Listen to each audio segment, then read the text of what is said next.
香港嘅夏天咧，又熱又焗又笠啦。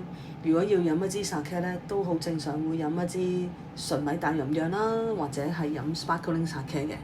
咁啊，好少會諗起喺咁熱嘅天氣咧飲山廢純米酒。咁但係今日咧，我想介紹呢一支酒咧，山廢純米酒咧，就正正非常之適合香港咁熱嘅天氣嘅時候飲嘅。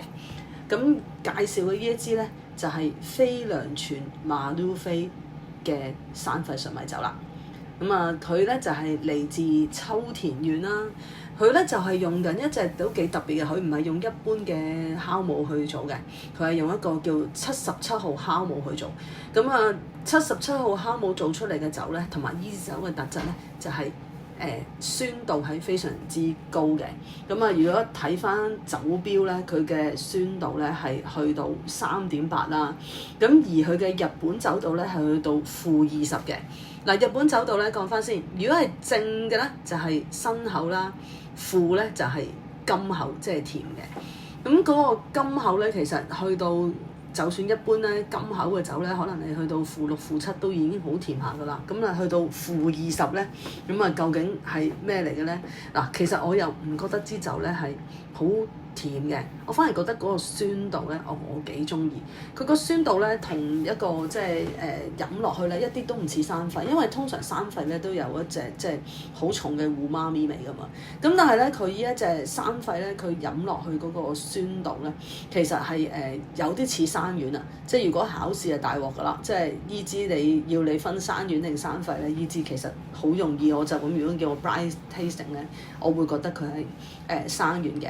不過咧，即係就咁飲咧，一飲得出嗰隻酸度咧係自然嘅酸，而我係非常之中意嘅一隻酸度啦。咁呢一隻77號酵米咧，佢係特登咧酒造咧做出嚟咧，就係希望咧酸度同埋甘味咧兩方面咧都可以有個平衡咧，而喺食咩 pair 乜咧都好容易，食咩都可以攞嚟飲嘅。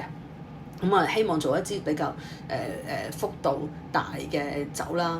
咁咧其實酒造咧都有叫大家呢支酒咧可以試下加冰啦，或者咧用碳酸水咧令到佢即係佢自己變 sparkling 嘅。因為其實近年咧好多即係 sake 咧好多酒造咧，佢哋尤其是新一代去接管啊，咁佢哋都有好多自己嘅飲酒嘅方法嘅。